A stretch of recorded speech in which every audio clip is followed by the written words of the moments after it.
Hey everybody, and welcome to another magazine flip through. And this time we are looking through Wargames Illustrated 447, and this is the March 2025 issue. Now, what's really great about this issue, for me at least, is you get a free Hail Caesar Romans brew, and this is basically the Caesarian um, Romans, which I think I do not have, and I'm glad to have a brew so I can actually paint them and get them all done up. The front cover's got a bunch of Romans coming ashore. It's basically related to one of the articles inside. So this one's called the What If uh, themed issue. So without further ado, let's see what's inside. Now, very quickly, yeah, there it is. The cover is Caesar's Legions Land in Britannia by Neil Roberts. This one. Now, if you get the Prime edition, you don't get this as well. So it's a good, if you want to, you can get the Prime cover. And how you get your Prime cover is by subscribing. Okay, so moving along, we have observation post. Now, observation post is basically the reviews, and this time we're reviewing the armies of the United States. This book is already in the store. It's a very good book. If you want to know, it covers things like the Pathfinders, Meros Marauders, Philippine Scouts. So the it's quite extensive. It's a quite a good rule book, and under the microscope, it tells you to go and have a look at the special rules first before anything else. So yeah, that's Armies of the United States, and then we have Wargames Atlantic's Foot Sergeants. Um, these also are en route to the store at the moment, and folks in the store are quite looking forward to this. And then we have Wargames Atlantic's other release, German MGO8 Cruise. And under the microscope, it's actually quite interesting because in this one, um, the hobbyist is having a little bit of trouble with this kit, which I think is very honest of Wargames Illustrated to put a review like this inside the magazine. So very much appreciated. Now moving along, we have an advert for Armies of the United States and Wars of the Samurai, Pike and Shot. Both of which should be in the store by the time this video goes out. Next up, we have books from Hellion Publishing, and then miniatures from Pontoonia Miniatures. These are basically the let me say it's the colonial warfare stuff. And these, let me just yeah, Kingdom of Ethiopia. It's very nice looking. It's not exactly something I know very much of, but they look interesting enough, and uh, I always think flags add something to miniatures, and as you can see, it gives the whole miniatures a nice attractive look to it. Especially this one's very interesting looking flag. Moving along, we have earlywarminiatures.com, and this is from Early War Miniatures, and then some future but not future Wessex Games Panzerfaust miniatures. It's snails, man. It's snails with turrets on it. So it's very slow moving, slower than a Churchill. But very nice looking figures. If you're into all this alternate future stuff, it's good to get. Actually, it's also not a bad miniature to get. I mean, it looks very nice, very evocative, very nice. And then you have brigade models with imperial skies, and also some terrain. Cool. Moving along, artisan design. Again, I've been looking at this for quite a while. Artisan design. Uh, these are the D-Day airborne pathfinders, and then speed paint markers. Again, I want to really have a go at this. I wasn't sure how much change this will do to my painting, but it is worth giving it a go by Deep Cut Studios. Next up, quick fire, and these are articles from readers. And then you got Salute 52, which if you're watching this now, by the time this goes up, this is probably done, and there should be a review of this coming up soon as well. Next up, First Core 28mm Medieval. archers, mounted knights, monks. Yes. Moving along, this is the cover mount focus. And this article only comes whenever there's something on the magazine, or something comes free the magazine. And in this case, it's the Hail Caesar Romans with Gladius. Now, very quickly, this issue actually came with the frame, just to show you very quickly. So there's about 4 of them to do or to paint, and this article shows you how to go about doing that, painting the 4 Caesarian Romans, and then a very nice uh, uh, piece here, and this is basically Sam Elliott uh, looking at the sculpts and giving comments on how historically accurate it is. Team Yankees new release, and then we got alternate Agincourt, and this is basically the theme of the magazine, and it's a what if. Now, instead of there being just one scenario that is a what if, what this article has done is it's given you some ideas on how to run a what if for Agincourt. Now, what I mean by this is they've broken the Agincourt uh, battle into 3. So it's pre-battle, and then there's the location, and then the battle itself. And what they've done is they've given you options on what you can do. So your same battle, or your yeah, yes, the same battle can be played with like so many different varieties. And so yeah, it starts off with things like what can it be different, and this is before the battle. So shortage of ships and stuff like that. If there was a storm in the channel, how would that have affected the Battle of Agincourt? And then location, and as you can see here, how things were different, where things were, where the armies would have been deployed, which I thought was really really kind of cool. And then during the battle itself, I think an article like this is very very good, because what it does is it actually gives the hobbyist or the gamer options, right, on what kind of a what if that you want to do. Sometimes when they actually run a what if scenario, it's just one scenario. What if so and so didn't happen, and this one is basically offering you a chance to go in and choose what kind of a what if that you want. I like the fact they're doing this now. And over here, as you can see, the small little thing over here, small little thing, it shows that now they're letting you know the miniatures are from which manufacturer, which I think, yeah, I quite like that. It helps the newbie to figure out which miniatures are featured, and later they themselves can get the miniatures, in for themselves. Now, moving along, again, another advert for Armies of the United States. And then you got Perry Miniatures with their new Bavarian Infantry 1870, 1871. I like the fact that they also have a painting guide inside. I really think that when you release miniatures, right, especially historical miniatures, a painting guide is essential. I really think it's essential, because if you don't release a painting guide with it, you're basically catering to folks who are well versed, as opposed to perhaps you make it easier for the newbie to get in. So this is a good idea. Next up, we got modeling Bosworth, and Bosworth. I like the fact that this article is also very different.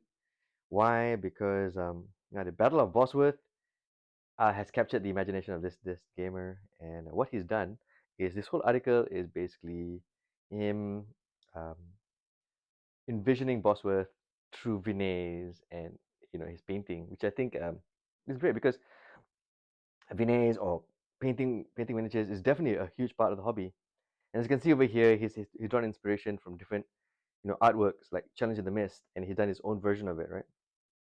And his whole article is basically um, you know him realizing images of things that he's seen in art, and trying to make them into miniature Vinay's. I think is a very very very nice idea.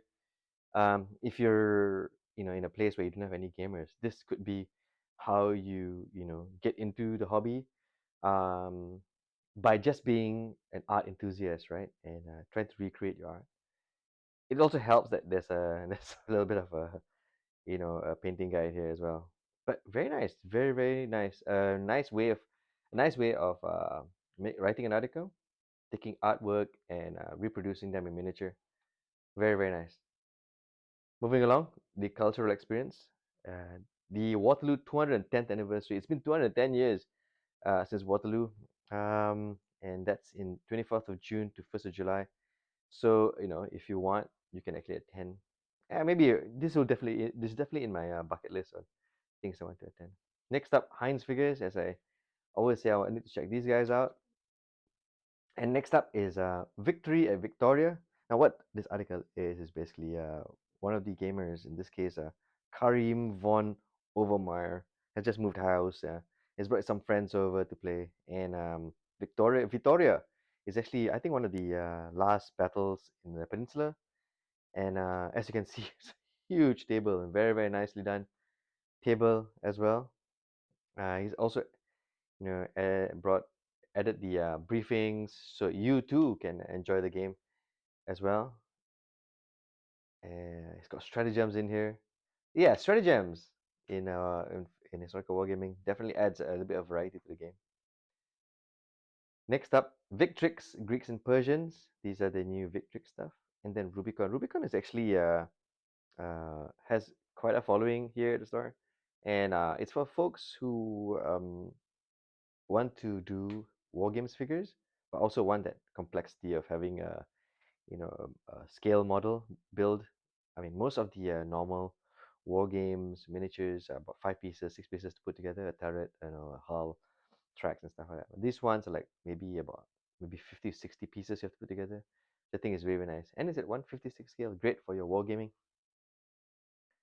Next, Caesar's first landing in Britain, and again, this is inspired by the cover art, and you can actually use the figures. Well, some of it here, you know, in this. Uh, well, it's a scenario review. How's that? They played this game, and they're showing you what happened. I mean, they also give you you know backgrounds on if you want to run this game, you probably can. I mean, using this and adjusting the rules a little bit, you can play it to any rule set that you have. Next up, ads from Art Master Studio and then Hammerhead, which is in March, which is over by now. And yeah, thanks to these guys having to pay the bills for the magazine. Another what if scenario right here, and old enemies, new allies, old allies, new enemies. Now this is very interesting. This is a very interesting article because in this article you have the allies and the Germans allied against the Soviets, right, in a World War II setting, which is really nice because it gives you a chance to revisit World War II, but in a totally different way. In this scenario, the Soviets continued moving forward and to take land, and there's a alliance between the Allies and the Germans to hold the Soviets back. But if that doesn't excite you, I hope the pictures of the art does. Oh, the tables are fantastic. It's a huge table, and you can see as look at the scale, right? How big the table actually is. It's a very nice looking table and a nice scenario. Really nice. What if? Moving on to another what if, should I say a variation, and this is Dead Man's Sword. Now, what this article is basically taking Dead Man's hand and changing the rules and making it pretty good for medieval. So this and you know what the other thing I like about this article very quickly is how they presented it. They've got this little like you know captions, which makes it very comic booky, but also tells the story quite nicely. It's a nice way to lay it out. So whoever laid this one out, well done. Looks really good. Um, yeah, and then rules on how you take your dead man's hand and change it to dead man's sword. I won't be surprised if this takes off. This is another rule set in the offing. Next is how to paint Visigoths. Now this article is interesting to me because it uses uh, paints which I've never used before. Um, Big Child Creatives Ionic. I've never used these paints, and it's nice to see how the paints look like on the figures. In fact, the figure itself, it's from 1898 Miniaturas Visigoths, 1898 Miniaturas. So so this is totally interesting to me.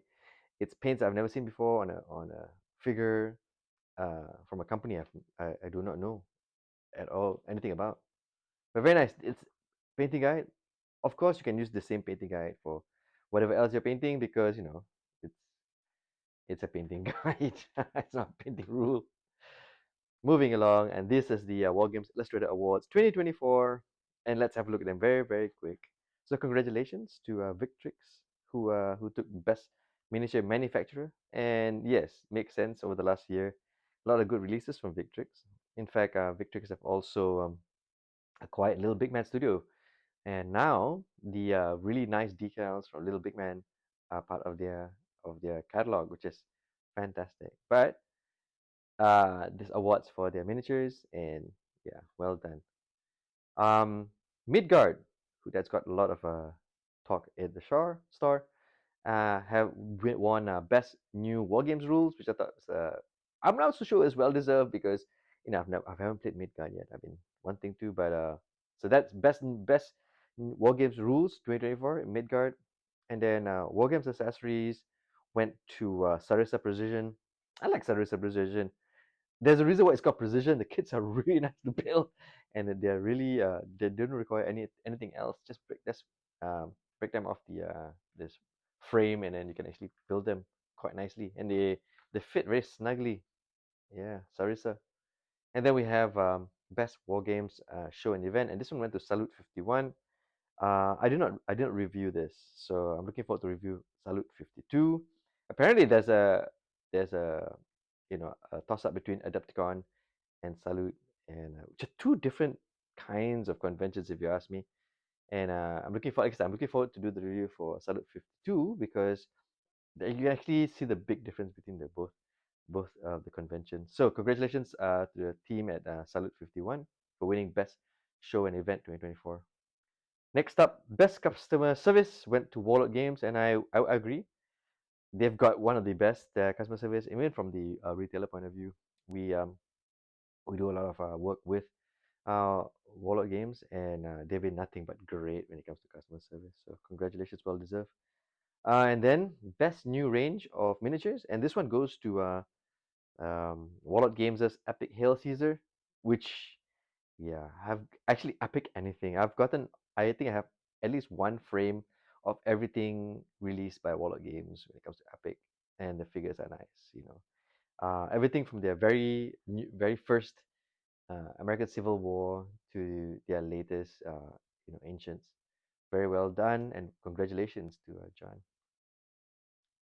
Okay, so yeah, they also say that they're releasing these badges. So if you go off the different companies and you see these badges, it's a mark of quality.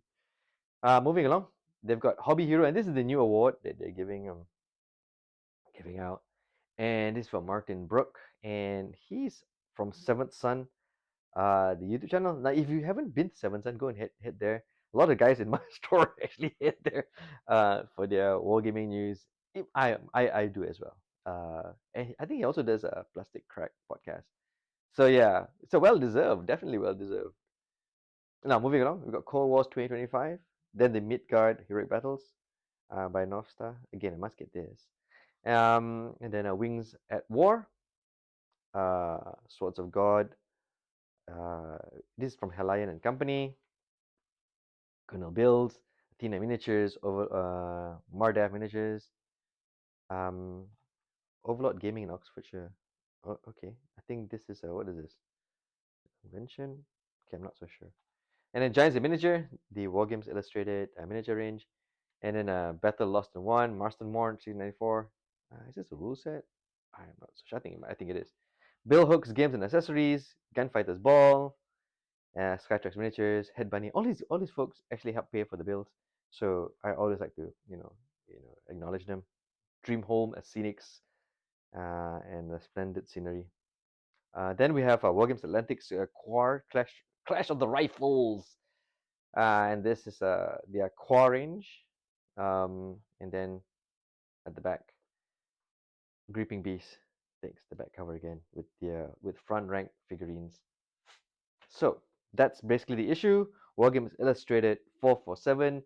If you get this one, it comes with a sprue from Warlord Games, Caesar's Legions with Gladius. Now, if you are watching this later in the future, if you see this on the bargain bin, now you know what's inside. So if you want to get it, you can. Also, I think in some places it's still available, so you can still get the magazine with the frame. So that's pretty much it. Well, I hope you guys like the flip through. Like and subscribe, and don't forget to enjoy painting those figures.